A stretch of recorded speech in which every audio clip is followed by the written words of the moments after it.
Andrew, I invited you on because you come to our small group that meets through our church, and you've been just such a blessing with your transparency. So, if you wouldn't mind, I'd like you to share with us kind of your spiritual journey, how you came to know God, and how does it feel to be asked that in this forum, or whatever you want to talk about. But that's why I invited you to come on here, because I just appreciate what you have to say, and I want to hear from you. Thanks, Jeremy. Well, it's really a pleasure to be asked to speak. God has transformed my life in very short time, in a matter of a few years. And I'm someone who my conversion experience came from a place of disbelief. I did not believe in God. In fact, I had a lot of prejudice against religion. I had a lot of even subtle prejudice against people of faith.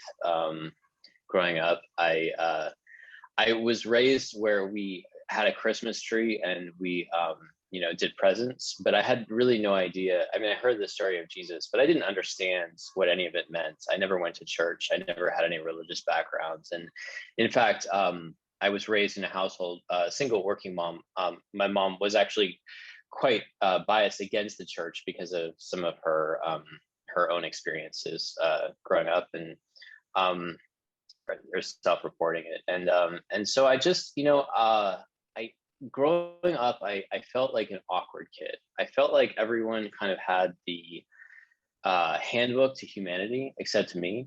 I didn't understand, like, when people would go out and play sports, I just felt awkward. I couldn't run as fast as other people. I never knew what to say. I didn't feel as witty as other people. I never felt like I fit in. And then, as I got older, I realized that I was gay. When I was like, I started to realize when I was like 14 or 15 years old.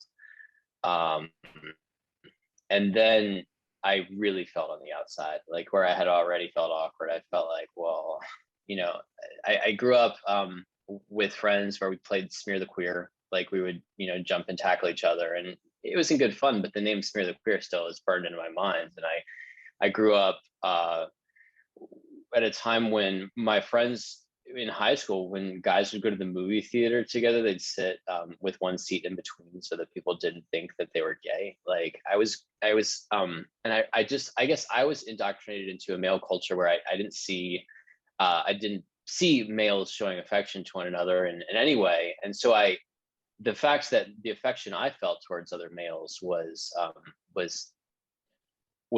stronger and romantic and so forbidden, caused me to feel a lot of internalized shame. I didn't know. I had no one that I could think of at that age to speak to about it, because I was the only one I knew was gay. And then the world opened up to me when I was 16. I started going to nightclubs in DC. I started going to some big rave like nightclubs, and I met the gay scene. Like, what my wish was granted, and suddenly the floodgates to the gay community were open and in all of their glory and debauchery. And I started drinking and getting fake IDs and going to bars when I was 16. And then by the time I was 17, I was in with an older gay crowd, and they were using drugs and cocaine. I started using cocaine, so that became part of my story. And it was like it was like all of the debauchery that that's talked about, like sexual immorality, all of that stuff, like just thrown into my life, starting at 16, 17 years old. And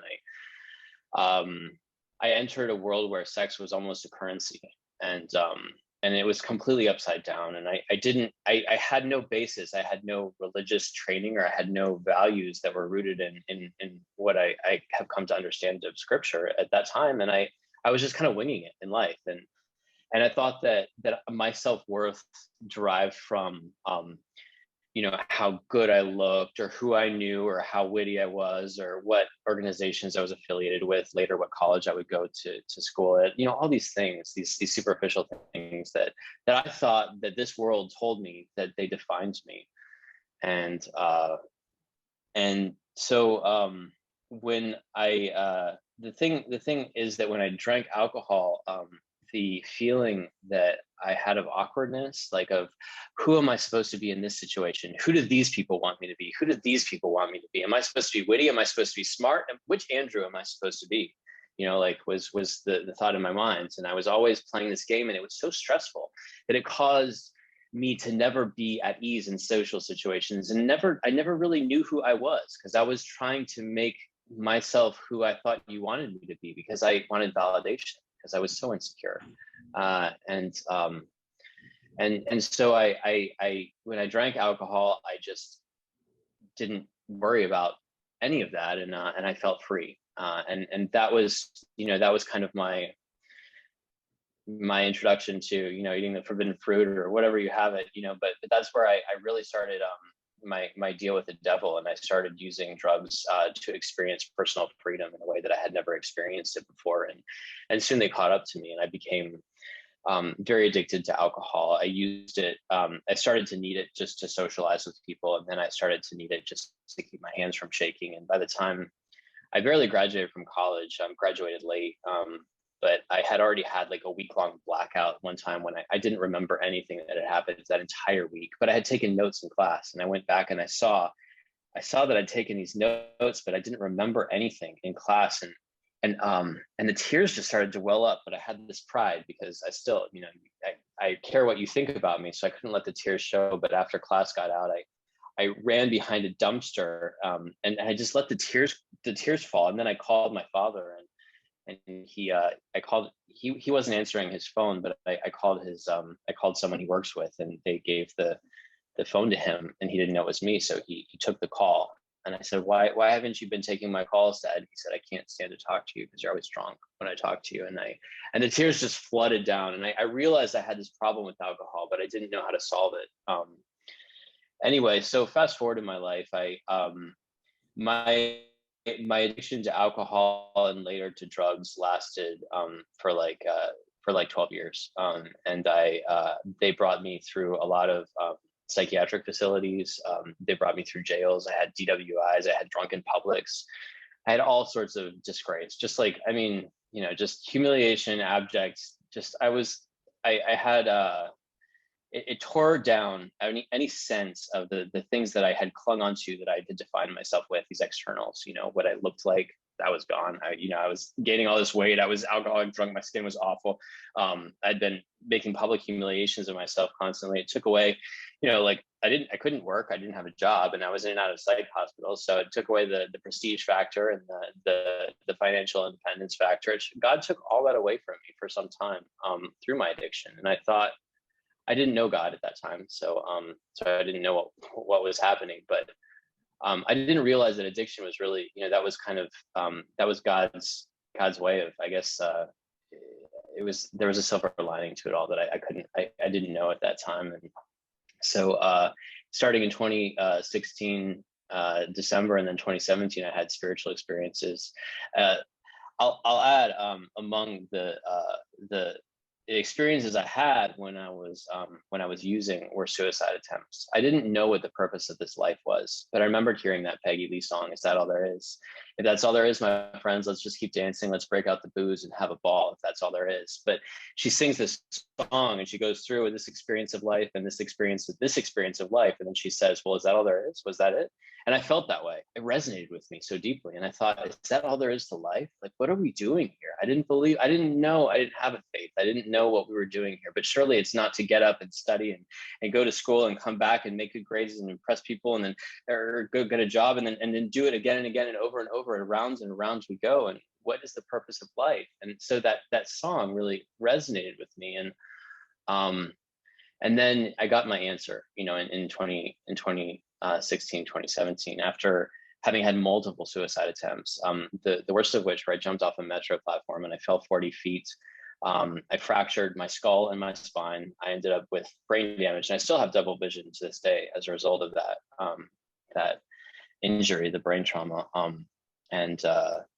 I decided that I couldn't suffer, and I didn't see the point. I didn't see the point of going on, because life was torturous. Everything that I did to try to stop drinking only resulted in me suffering and white knuckling it.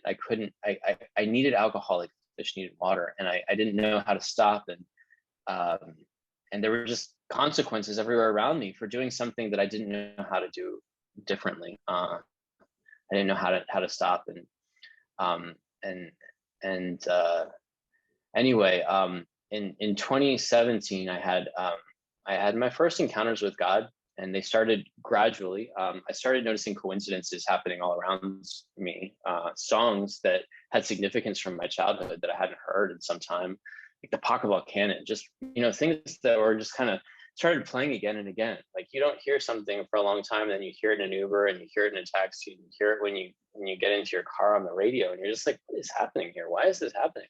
All the stars are lining up. And then I felt a presence. I would have conversations with strangers, and they would be of topics of deep significance, like a man telling me about his wife's like heart condition and her struggle. And at the same time, I'm feeling something, and I'm being touched in a place that I haven't that hadn't been touched before, in my life. I'm feeling a connection that I hadn't felt, but it felt really good, and I can't explain it. I've come to understand that feeling now to be the Holy Spirit. I didn't know what that felt like before. I had never experienced that. So I started feeling that come on at different periods of time. Normally when I was having a deep conversation, and then in 2017, I had an experience where I went from just normal emotion to just being horrified. I was suddenly overwhelmed with a feeling of terror, of just absolute terror for what I had done. I had murdered Andrew. I had killed Andrew in just a moment, from me just being normal to just feeling like I was overcome with grief, just absolute insane grief, for what I had done. And in that moment, it felt like it was unfixable. Like, I could not fix this. It was something that was done, and there was no going back. And what had I done? But after about 30 seconds or 45 seconds, that feeling went away, and I was just left being like gripping myself, like, what the hell just happened? Like, what was that? And that presence, God was there with me in that presence, in those moments too. And I've come to understand it as God telling me, it's not okay to kill yourself. Like, it's not okay to give up on yourself. And that ties into my understanding of my journey now, which part of my responsibility is self-love. Like, it's important for me to learn to love myself, and I didn't love myself, and I didn't see the point back then. But that was one of the early experiences that made me realize this was definitely God I was dealing with, because I couldn't understand it any other way. But I didn't know Jesus. I didn't know anything about religion, but I did get my hands on a Bible, and I started reading the Psalms and the Proverbs. And there was about a week that went by when I was reading the Psalms out of the book, and I just had I'm not a very emotional person. I've been through a lot. I've been arrested. I was in jail for over a year. I've been through some stuff that's toughened my skin. But when I read these Psalms, tears just started pouring down my face. Like, I felt that feeling, that presence inside of me. But I felt like I knew in that moment that he was here. I was not alone. My father, my true father, like, I was not alone in this life that had felt horrible. I had been so totally lost and despairing and absolutely beside myself. And I had been that suddenly I wasn't alone. And I felt a mix of emotions. I felt like, thank God you're here. Like, thank God. And his tears are just pouring down my face and getting onto the book. And then I also felt like, where the hell have you been? Like, do you know what I've just been through? Like, so it was this mix. But it was this sort of feeling of familiarity, of something. It was like the where the hell have you been part was like, I knew somewhere deep inside of me, I knew God already. And I didn't know him in this life. I didn't know him at all. And somehow my spirit knew him. And so I guess anyway, that was reading those Psalms for a period of about a week. I kept having those tears, and I just started talking. That's when I started talking to God. And I would just not like pray. I'd never prayed before. I didn't, I didn't know what it was, but I would just be like, okay, so you're here. I guess so. Let's talk about this. But I'm angry about, like, I just talked like colloquially, just casually, just as you would talk to a friend. I just started talking to God, and when I would talk to God, oftentimes I feel that feeling of the Spirit. It's a feeling of well-being that would overcome me and bring me comfort. And God drew me near to Him through those experiences, and also through a series of circumstances that led to me going into rehab. And I had been to all these, fancy rehabs over the course. I'd been to a lot of them, and finally I ended up going to this free rehab on and through the county, which ended up being what got me sober. Finally, I guess God had stripped me down to my to just me. Like I didn't have any pretense to cling on to. I didn't have any of those externals to give me a sense of identity, because they had been stripped away at that point. And God's like, okay, now come with me. And so I went to the rehab, and then I went to a place in Alexandria called the Men's Home, sober living house for guys. And they would have speakers in every week, and the speakers would share their story about experience, strength, and hope in the program, a 12-step program of recovery, and talk about how their relationship to recovery and to God, and to how it all happened for them in their lives. And I heard a lot of my story and their stories, and I started to get connected to people for the first time. I had been so afraid of people. I'd lived alone for like 12 years, like in various states of abject addiction, and suddenly I was gradually coming out of my shell. So I went. So I got sober in it was November of 2017, and since then I didn't know what it was like. I knew of God's existence then. The Psalms, reading the Psalms, and having these experiences made me aware that there is a God. Like, clearly there was a God. All these coincidences are happening. I was having these spiritual experiences. There's a God. I get that. But I didn't have a relationship with God. I didn't know what that meant. So along with my recovery program, I started praying every morning and every night. And I memorized a few prayers, one of them, the St. Francis prayer that I would say often. I'd also, every day, every morning and night, I'd turn my will over to God. I'd say, God, I give myself to you to do with me as you will, free me from the bondage of self, and help me to discern what your will is for me today. And it was a gradual process of God leading me, but I started seeing signs and building, I guess, this relationship with God. And today it's amazing. I didn't, in early recovery, I was just focused on learning what I needed to do to get sober and to live this recovery life. But since then, my life has really transformed, where my focus is no longer so much recovery. And I might add too that God lifted I was at the end of my addiction. I had a needle in my arm every day. I was shooting up every single day. It had gone from alcohol use primarily to drug use, and I couldn't go without drugs. And God relieved completely the cravings for me to drink or use drugs. So I have not had a craving since I came into recovery to use alcohol or to use drugs. I did go through pretty severe withdrawals when I went into rehab. But oddly, as it would be, I could have left the rehab at any time and gone out to use, but as bad as the withdrawals were, I didn't have the desire to use. And I know that was God. I know somehow God just did that, because otherwise I would have gone out and used. I would have said, I'll fix this by using. I will fix the withdrawal, but I didn't. And God held me. And he's taken my hand every step of the way. So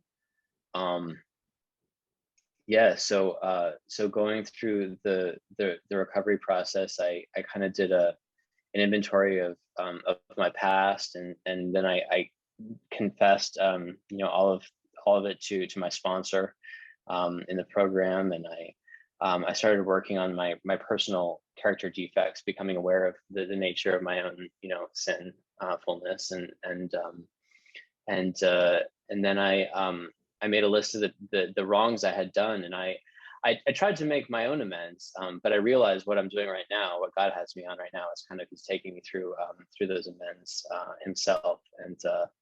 And I have in the process given up any notion of defining my life or planning my life's trajectory for myself. I am in a very, very unusual place in our society anyway, where I'm just letting God lead me from day to day. I am not working, and I'm relying on God to provide for my needs and to show me my next step each day, just trusting, and the pieces fall into place, and miraculously, the next day reveals to me how it will happen. And I've continued to do this faith walk and to see how God is continuing to provide for me as I'm continuing to walk through my journey. And as far as how I feel, I mean, coming in, I was terrified.